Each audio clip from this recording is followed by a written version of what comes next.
de los cielos y de la tierra, Dios de Abraham, Dios de Isaac, Dios de Jacob.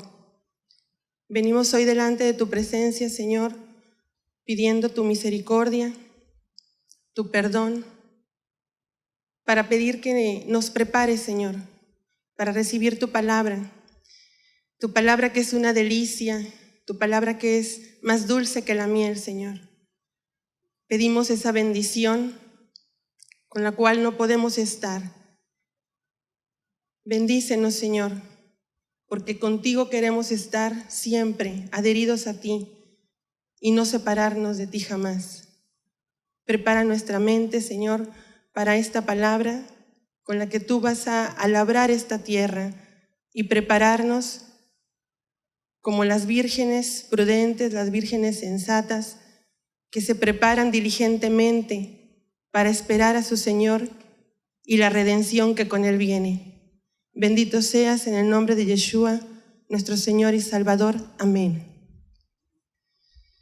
Bueno, este día es muy importante porque ya estamos a poquitas horas de que empiece Pesaj. Digo horas porque aunque faltan días, ya vamos a ir contando como horas, porque estamos muy ansiosos de que llegue ese momento, de que el Señor nos hable también en ese tiempo especial de Pesaj que estamos esperando, y que no debemos de presentarnos con las manos vacías. Y el Señor siempre hace cosas nuevas y empieza a moverse dentro de su pueblo con la dulzura que Él tiene, con ese amor que lo caracteriza, con esa sensibilidad que tiene para hablarnos a cada uno de nosotros y conquistarnos con esa palabra que hace que se remueva y se disipe todo lo que está dentro de nosotros, que entorpece el caminar que debemos llevar con Él. Estos días son muy importantes, son días de preparación en los que tenemos que estar meditando constantemente, en los que tenemos que estarnos examinando a través de la palabra y empezar a sacar toda esa levadura que el Señor nos ha ordenado en su palabra, esa levadura que es necesario sacar, no solamente en lo físico, en nuestras casas, sino en nuestro interior. Esa levadura que entorpece el crecimiento y la madurez a la cual Él nos está demandando. El Shabbat pasado el Señor nos habló de una manera muy dulce por el proceso del vino y cómo es necesario que nosotros vayamos entendiendo a los tiempos de Él y en los procesos en los cuales Él nos somete para sacar la acidez que tenemos dentro y para que realmente podamos ser llevados por Él como bendición a otros. No podemos ser bendición si todavía estamos en un proceso ácido y en el cual no hemos llegado o no hemos alcanzado el nivel que Él quiere que demos en el tiempo en el que nos encontramos. Son muy importantes los tiempos.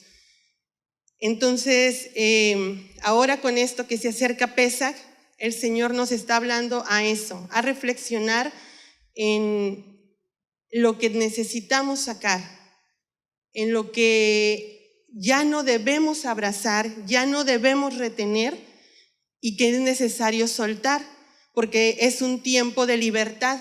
A eso nos está llamando, a un tiempo de libertad, a un tiempo en el que quiere realmente mostrarnos la verdad que nos hace libres, no solamente de palabras, sino de hechos.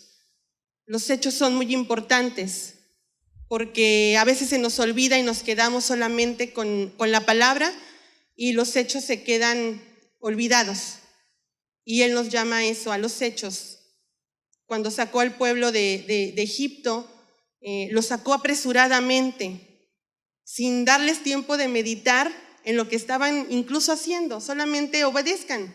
Salgan rápido, corriendo, para que vayan y me celebren fiesta en el desierto.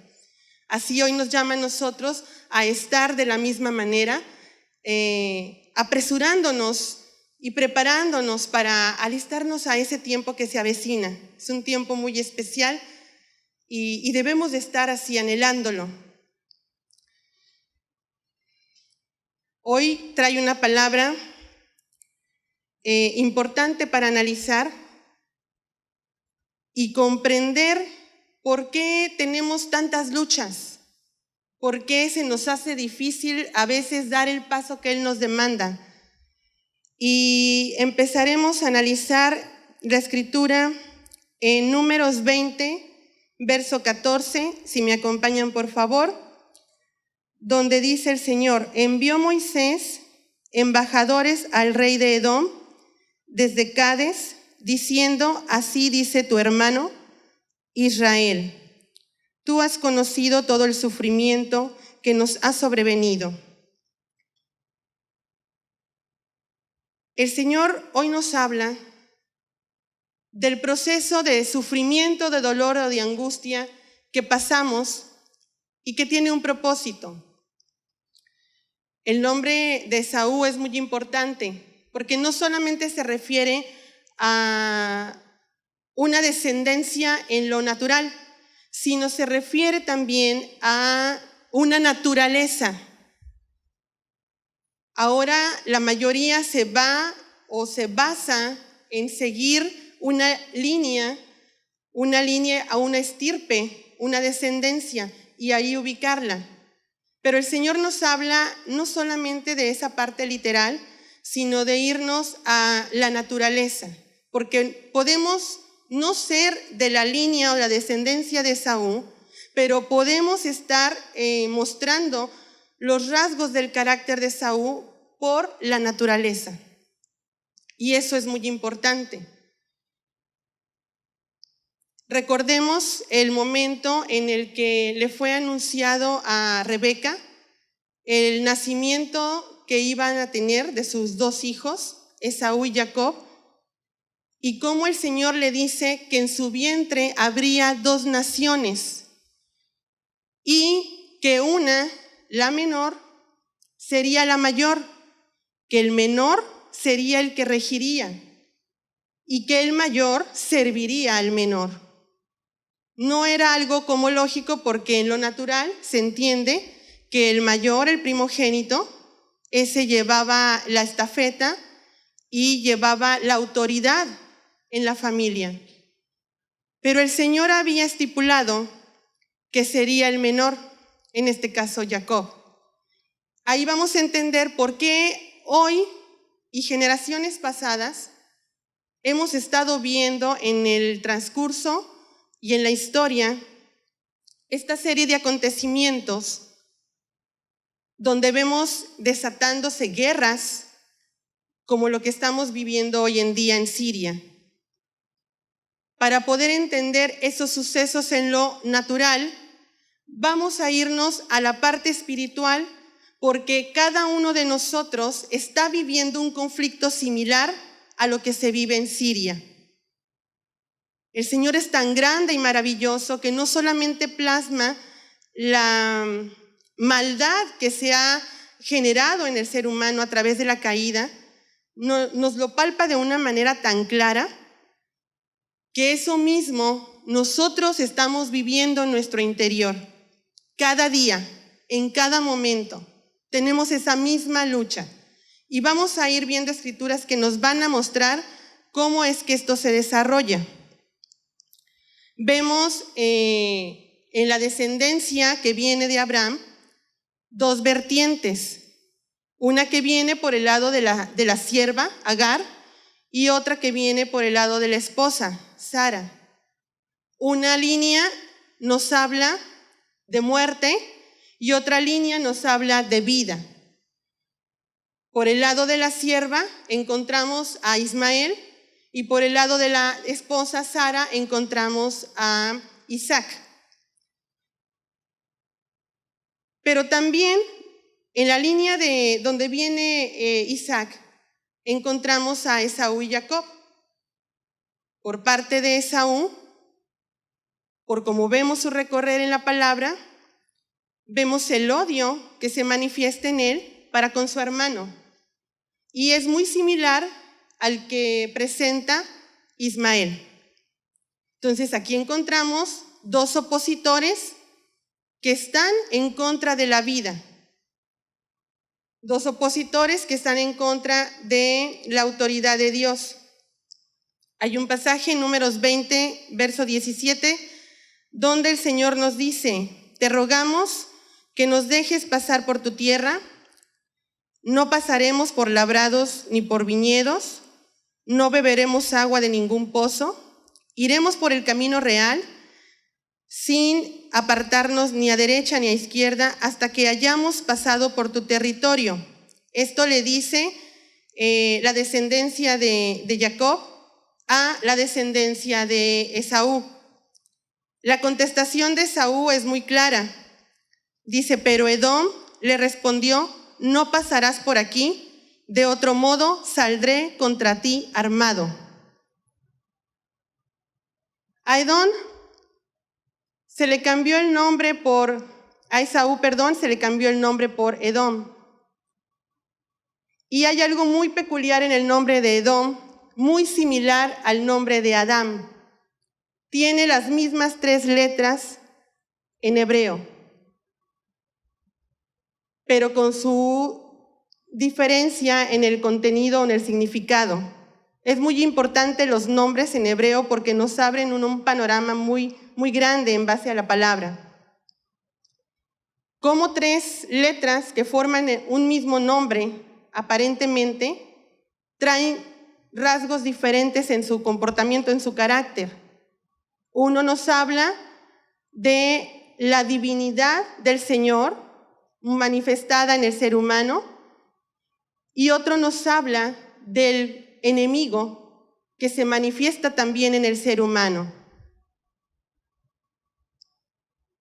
Jeremías 49, versos 7 y 8 dice lo siguiente: acerca de Idumea, así dice Yahweh Sebaot, ya no hay más sabiduría en Temán, ya no hay más consejo en sus maestros, ya se ha corrompido su sabiduría.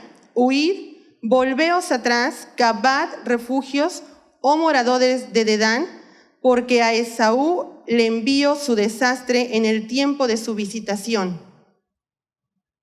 Las consecuencias que estamos viviendo hoy en día en el panorama global no solamente son de preocupación para la tierra en la cual se está presentando, sino también repercuten al resto de las naciones, y nosotros no somos la excepción.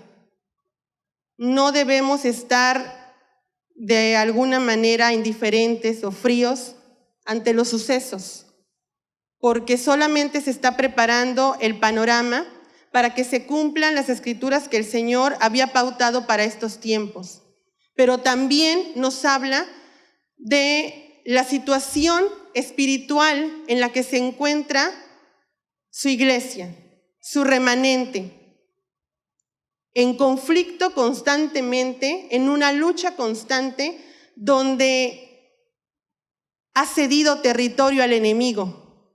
De la misma manera como lo vemos en esos territorios físicos, en la Franja de Gaza, en Siria, en Israel, de la misma manera la iglesia le ha cedido territorio al adversario, al enemigo, solamente por querer estar en paz. Pero, ¿cómo lograr la paz o estar en paz con el adversario si no estás en paz con tu Dios? Cuando el Señor dice que si nosotros estamos en paz con Él, Él hace estar en paz a nuestros adversarios. Hemos sido muy tontos y poco diligentes en escudriñar la palabra, y infieles también, diría yo, porque no creemos lo que nuestro Dios habla. Nos cuesta trabajo creerle a Él, y se nos hace más fácil creer cualquier otra cosa Cualquier palabra que salga de cualquier conducto es más aceptable para nosotros que lo que Dios está hablando. Y eso es terrible. Terrible porque por eso nos encontramos en la situación que vemos en el panorama mundial y nosotros mismos también en lo personal. Necesitamos profundizar y ver por qué el Señor dejó tan claro los sucesos que tendrían que marcar las últimas confrontaciones para traer la redención final. Génesis 25:30 dice lo siguiente: entonces dijo Esaú a Jacob: te ruego, déjame engullir de eso rojo, porque estoy desfallecido. Por eso a él le llamaron Edom. Dentro de nosotros hay dos naturalezas, como estaban en el vientre de Rebeca, Esaú y Jacob. Dentro de nosotros también están las mismas naturalezas, una divina y la otra corrompida. Pero ¿cuál es la que está gobernándome? ¿Cuál es la que está sujetándome? ¿A qué me estoy yo sujetando? Eso es lo importante ahora que el Señor trae para nosotros. Aquí dice la Escritura que Esaú le dijo a Jacob: déjame engullir. Esa palabra es muy importante porque astutamente llega el enemigo a nuestra vida hablándonos de una manera muy sutil para adentrarse en nosotros, para conquistarnos. Y si nosotros no estamos cimentados en la roca, se nos va a hacer muy fácil caer en sus redes, en su juego. El Señor lo permite, porque constantemente está pesando nuestros corazones. No porque Él no sepa lo que hay, sino porque quiere hacer visible y palpable nuestra condición delante de Él. ¿Para qué? Para nuestro provecho, para que nos demos cuenta realmente si estamos caminando en luz o solamente decimos que le seguimos. Las naturalezas de las que aquí nos habla el Señor es muy importante porque Esaú, lo que le interesa a la naturaleza caída, le interesa apropiarse de territorio, hacer la guerra, y aunque pierde constantemente las batallas, él invade y pide paz. Y de esa manera sigilosa podemos estar cediendo territorio al enemigo, de la misma manera como Israel, a través de su historia, ha ido cediendo territorio al enemigo por tener paz. Esaú y su descendencia, en 1948, que invadieron y querían apropiarse de Jerusalén y de la Franja de Gaza, solamente lo que querían era sacar de ahí a los israelitas. Es lo mismo que está sucediendo con nosotros. En nuestro interior, la naturaleza caída está luchando porque, como dice la Escritura, está desfallecida y necesita cobrar fuerzas. Entonces empieza a engullir, a mover. ¿Para qué? Para que tú le puedas ceder territorio, para que te puedas sentir en paz. Pero la verdadera paz que viene a ti, te la da el Rey de Reyes y el Señor de Señores. No puedes estar haciendo alianza con tu adversario. Debes ser más astuto que él. Eclesiastés 1, verso 13, nos habla de que eso es una tarea una tarea que el Señor le ha dado al ser humano. Ser astuto para poder salir de esa asignación o faena que le puso el Señor. La aflicción no va a salir por sí sola. Necesitamos la ayuda del Ruach del Señor para que remueva esa naturaleza y no nos esté dominando, para que no caigamos ante el engaño sutil del adversario de estar dominándonos por algún padecimiento, por alguna aflicción, por algún trauma, por alguna necesidad o alguna pérdida, por algún vicio. De ahí, de esas cosas, Él toma para estarnos sujetando. Y entonces la naturaleza de Esaú cobra vida en nosotros para destrucción. Él, el único propósito que tiene es destruir a Jacob. Y la naturaleza divina que viene por el Mesías nos capacita para que nosotros estemos preparados para enfrentar esas batallas diarias en contra de esa naturaleza. Pero ¿qué estamos haciendo hoy en día? Actuamos igual que Israel, que hace negociaciones con aliados para poder adquirir fuerza y expulsar al invasor.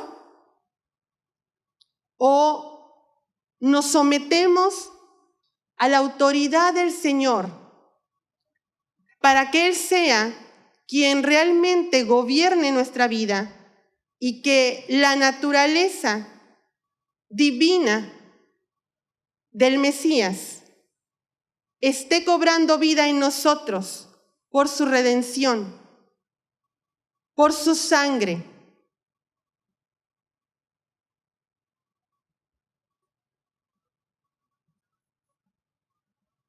Hay un nombre muy importante en el cual lo pasamos muy seguido por alto. Una palabra que viene en el verso 9 y 10 de Abdías. Y habla, se acobardarán tus valientes, oh Temán, y se extinguirán los varones del monte de Esaú a causa de la enconada violencia contra tu hermano Jacob. Te cubrirá la vergüenza y serás para siempre destruido.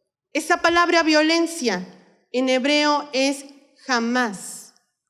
Y hay una agrupación llamada Hamás en Medio Oriente que está haciendo la guerra a Israel.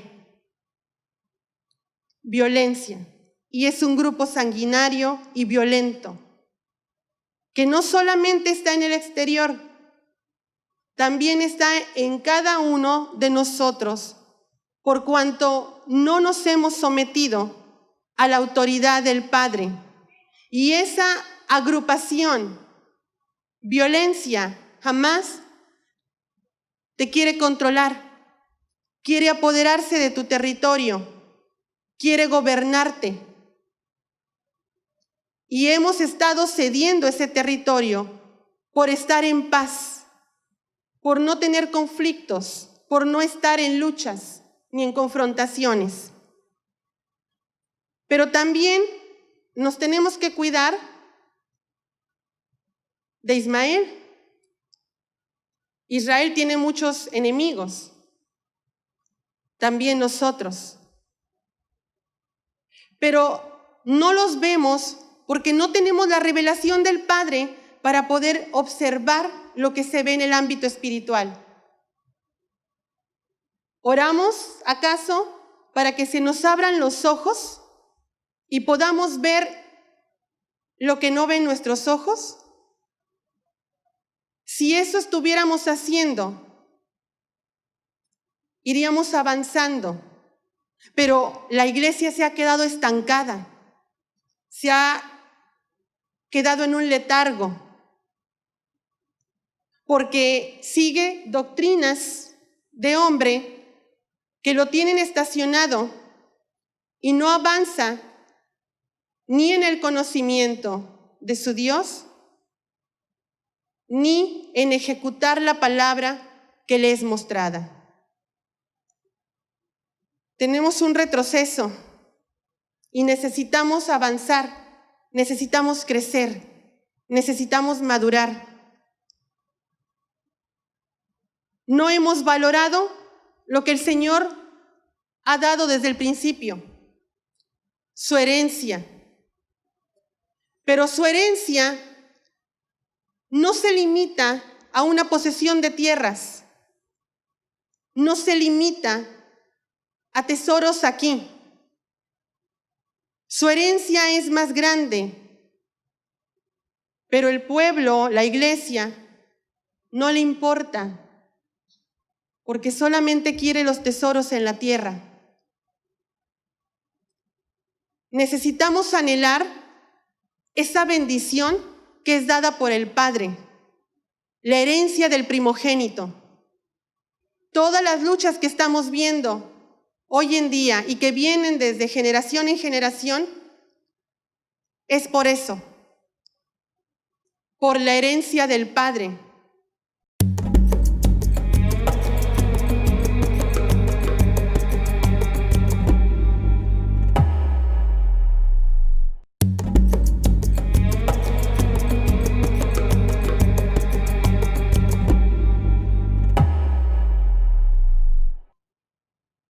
Por la bendición del primogénito. Pero ¿cómo voy a añorar algo que ni siquiera conozco, que ni siquiera sé de qué se trata? ¿La herencia del primogénito? ¿A qué se refiere?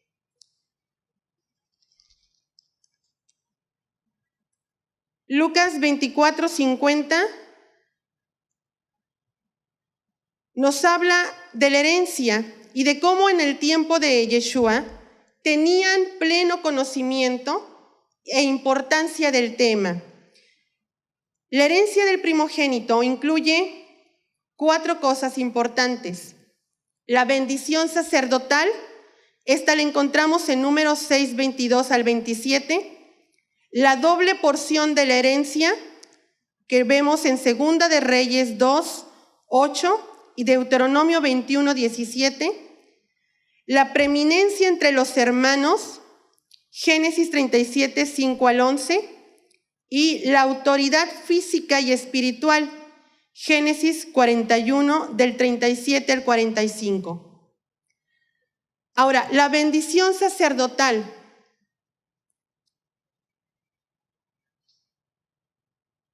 Es muy importante,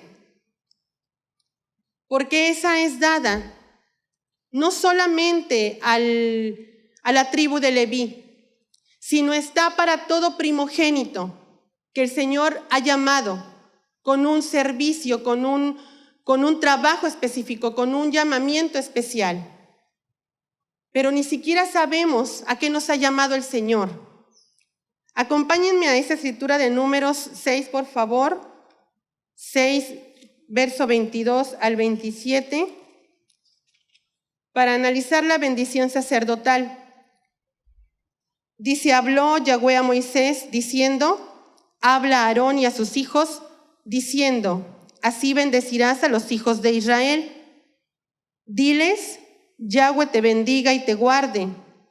Yahweh haga resplandecer su rostro sobre ti y tenga de ti misericordia. Yahweh alce sobre ti su rostro y ponga en ti paz. Así pondrán mi nombre sobre los hijos de Israel y yo los bendeciré.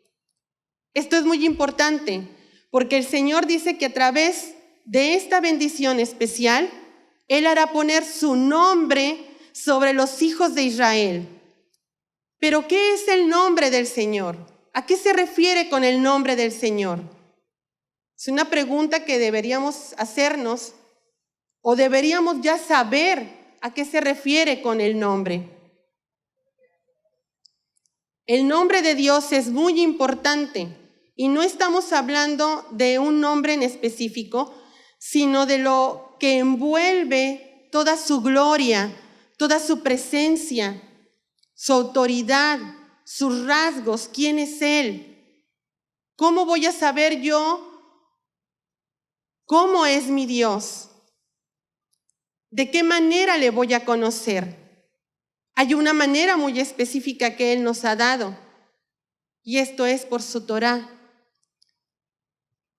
Cuando nosotros estamos carentes de Torá, no estamos acercándonos al Señor, por lo tanto tampoco le conocemos, mucho menos intimamos con Él, ni siquiera voy a saber su nombre, y menos voy a tener su autoridad, ni en lo físico, ni en lo espiritual. El nombre del Señor.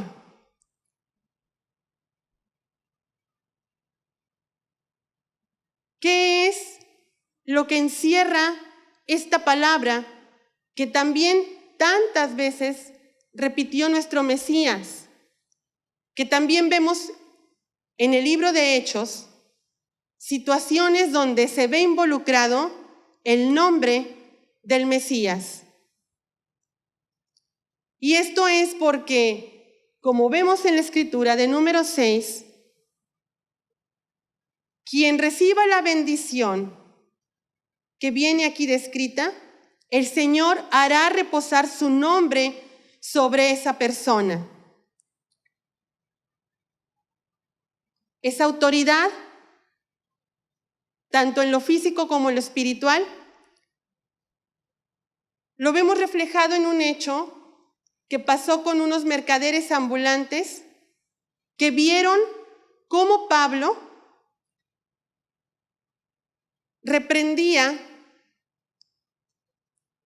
a una persona que tenía demonios.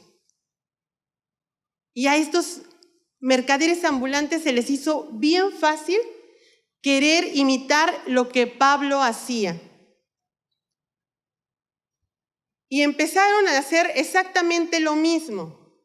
Pero los demonios que estaban en la persona a la que ellos estaban queriendo liberar, estos demonios le contestaron: sabemos quién es Yeshua. A Pablo le conocemos, pero a ti no te conocemos. Y los demonios salen de la persona y se van sobre estos mercaderes ambulantes, adivinos, agoreros, que no tenían autoridad para estar haciendo lo que Pablo estaba realizando. De esta manera nos podemos encontrar cualquiera de nosotros, al no tener la autoridad del Señor y querer hacer algo que no nos ha llamado a hacer. Seremos avergonzados, porque el nombre del Señor no está sobre nosotros, porque para ello se requiere de esa bendición especial que el mismo Padre da al que es llamado por Él. Necesitamos tomar con seriedad las cosas de Dios, su palabra, su llamado, los dones y los talentos que ha depositado en cada uno de ustedes, porque deben de estar trabajando al servicio del Señor por el bien del cuerpo del Mesías.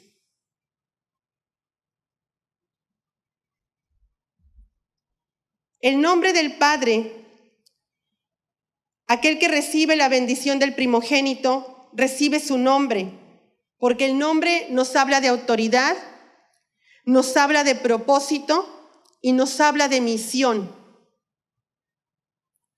El nombre del Padre se transfiere al primogénito, al Hijo, para recibir autoridad. Y esto lo vemos en la escritura de Marcos 16, versos 17 y 18. Simón el mago es otro caso que vemos también reflejado en Hechos 8, versos 9 y 24, donde este varón de nombre Simón, que había practicado magia, era agorero, y que asombraba a todos los que le seguían. Impactaba a todos aquellos que lo veían. Y todos le prestaban atención, desde el más pequeño hasta el más grande, diciendo la gente que le observaba: este es el poder de Dios. Esto mismo es muy terrible, pero lo vemos dentro del cristianismo. El mover de la adivinación y de las artes de la oscuridad se ven reflejadas dentro del cuerpo del Mesías. Y los miembros del cuerpo ni siquiera lo detectan. Y no lo detectan porque no quieren saber nada de Torá. Se levantan profetas que dicen: el Señor me habló, el Señor me mostró, y la gente se cree, se come todo lo que les dice. Pero el Señor nos llama a probar los espíritus, a discernir. Pero ¿y cómo vamos a hacer esto? Sin Torá es imposible. El Mesías nos ha dado ese precioso huerto que es la Torá. Por medio de ese huerto nosotros podemos discernir cuando alguien se levanta y dice: el Señor me habló. Pero si lo que esta persona habla contradice lo que Dios estipuló en su Torá, el tal profeta habla de su propio corazón y miente. Y solamente trae un propósito: engañar al pueblo de Dios, sumirlo en la ignorancia, con el único propósito de la destrucción. Tenemos que tener mucho cuidado con lo que oímos, porque necesitamos ir a la palabra y escudriñar todo aquello a lo que nos exponemos. No debemos ser tan fríos e indiferentes de quedarnos solamente con aquello que escuchamos y comérnoslo. Tenemos que aplicar lo que hacían nuestros hermanos de Berea. Escudriñemos la palabra para ver si aquello que estamos escuchando realmente es así y poder darnos cuenta de cuando se acercan a nuestra vida lobos rapaces que quieren aniquilar, destruir, dividir, no solamente en el exterior, sino también en nuestro interior. Porque si la naturaleza que nos está gobernando es la naturaleza caída, grande es nuestra ruina. Y necesitamos realmente replantearnos qué es lo que vamos a hacer. El Señor nos manda a hacer una pausa, porque en esa pausa Él nos va a hablar, vamos a escuchar su voz y Él nos va a dar una indicación que, aunque no la entendamos, necesitamos ejecutarla. En el proceso ya nos indicará o nos mostrará el propósito de ello. Pero nuestro deber no es cuestionar, no es dudar, sino ejecutar lo que nuestro Dios nos está hablando. Es algo muy importante que tenemos que hacer. ¿Qué tanto nosotros estamos conociendo a nuestro Dios? ¿Qué tanto acercamiento tenemos para con Él? ¿Realmente le estoy conociendo en lo íntimo? ¿O me he quedado solamente en oír como le pasó a Job? Necesitamos dar ese paso para conocer en intimidad a nuestro Dios. Realmente, como el amado que es. Si yo estoy realmente enamorada de Él, voy a querer estar pegada a Él todo el tiempo. Me van a parecer pocas las horas que yo dedique a estudiar su palabra y a ponerla en práctica. Necesito ir a donde Él se encuentra para conocerle en esa intimidad a la cual Él me está llamando, para poder ser esa virgen prudente que tiene aceite en sus lámparas.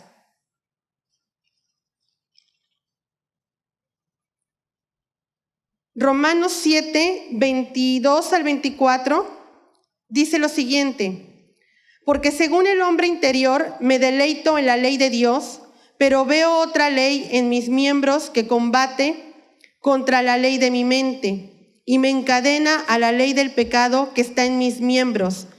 Miserable de mí, ¿quién me librará de este cuerpo de muerte? Es algo que expresó Saulo. Y es algo que constantemente quiero pensar que estamos viviendo nosotros, donde estamos en una lucha constante para que no nos domine esa naturaleza caída y estemos caminando bajo los lineamientos de Dios. Nuestros pensamientos tienen que cambiar, tienen que ser dirigidos por el Señor. Pero para ello yo tengo que saber cuáles son los pensamientos de mi Dios. Y los pensamientos de Él están escritos y necesito conocerlo para que Él los ponga en mi mente y pueda yo caminar en base a ellos. La lucha que estamos viviendo entre Edom y Adán es lo mismo que el conflicto que está pasando en el territorio de Israel, en Siria. Es lamentable lo que estamos viviendo. Es duro, es cruel. Pero la maldad que entró en el ser humano desde el huerto, desde que fue tentada la mujer, ha avanzado enormemente. Y yo creo que ya no estamos ni siquiera como en los tiempos de Noé. Ya sobrepasamos esa maldad. Y la misericordia del Señor todavía sigue latente, todavía está vigente, todavía está abierta la puerta para que podamos entrar por el arca, por la puerta, para que encontremos la salvación, para que el Señor sea el que rescate tu alma, para que Él te lleve al momento en el que cruces por el dintel, ya con la sangre del Mesías sobre ti, para que puedas conocer esa libertad que tanto habla en su palabra. Esa libertad que no viene del hombre, esa libertad que no viene de ninguna medicina, de ninguna amistad, de ningún familiar, que solamente viene de arriba, con un propósito: hacerte cercano otra vez al Rey de Reyes y Señor de Señores. Necesitamos regresar al tiempo en el que el Señor nos está llamando a retornar a Él, al obispo de nuestras almas.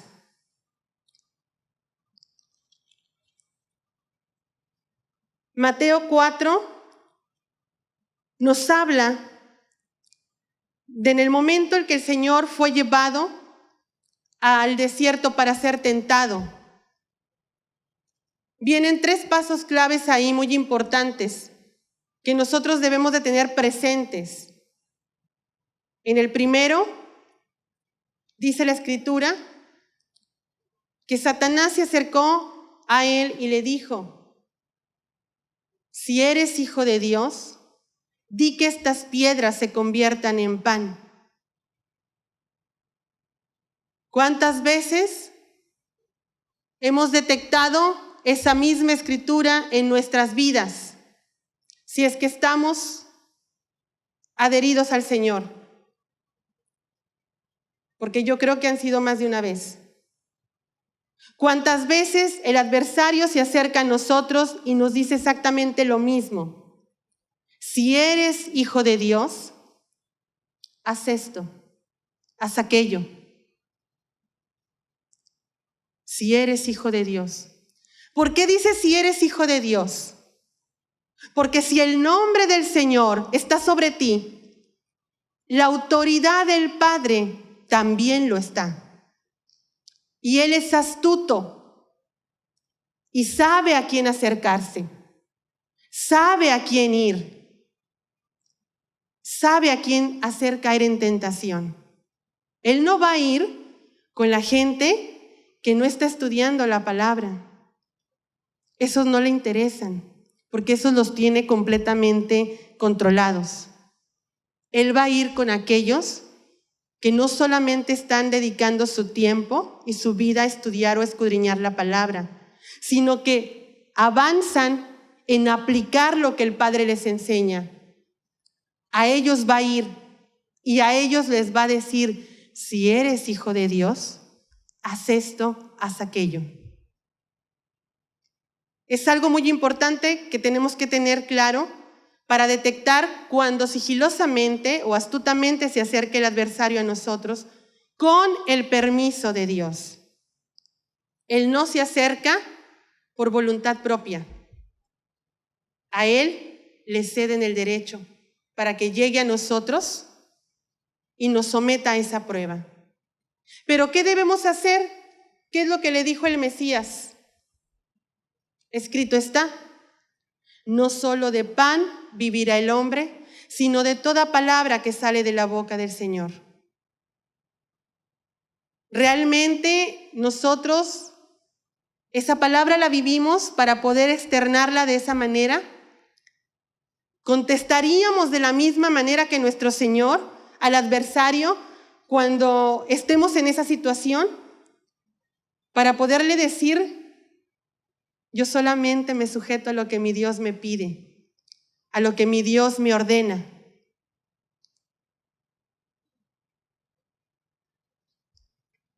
La segunda tentación nos lleva cuando el Señor va hasta la santa ciudad y lo pone en pie en el pináculo del templo y le dice: ya que eres hijo de Dios, échate abajo, porque está escrito: a sus ángeles mandará cerca de ti y en sus manos te llevará para que tu pie jamás tropiece en piedra. Le estaba citando un salmo. Es astuto Satanás. Con la misma palabra va a hacer que un hijo de Dios pueda caer, si este hijo no está sustentado en la roca. Pero otra vez le vuelve a repetir: si eres hijo de Dios. Es muy importante que esto nos quede claro, porque aquel que es llamado hijo de Dios, sobre este reposa la autoridad del Padre. El nombre del Todopoderoso está sobre él, y esto es su Torá. El Mesías mismo vive, mora en esa persona. Por eso a los discípulos les dijo que toda autoridad les es dada en los cielos y en la tierra, pero también Él delega esa autoridad a todos sus discípulos, para que ese nombre, que es sobre todo nombre, repose sobre los que son hijos de Dios. Necesitamos profundizar en este tema. Sé que es muy corto el tiempo que tenemos para analizar algo tan profundo como esto, pero les invito a que no se queden con lo que escuchan, sino que estudien diligentemente para que vayan a la palabra de Dios y profundicen en ella, para que entonces podamos ver estas riquezas que el Señor nos muestra y podamos comprender la autoridad que está sobre cada uno de nosotros y cómo es que debemos caminar con esa autoridad. Es una estafeta muy grande la que tenemos y no le damos el valor que tiene. Necesitamos realmente replantearnos: ¿soy un hijo de Dios? ¿Realmente estoy considerado por Él como un hijo de Dios? ¿He nacido de nuevo? Ya se acerca Pesaj y es tiempo de libertad, tiempo de redención, tiempo de remisión, tiempo de perdón. El Señor nos está llamando a eso, a perdonar a los que nos han humillado, a perdonar a todos aquellos que nos han maltratado o que nos han herido. Hay que perdonar, porque el Señor dice que el que mucho se le ha perdonado, mucho amará. Yo sé que tú, que hoy estás aquí, y los que nos están viendo, el Señor les ha dado esa oportunidad del perdón.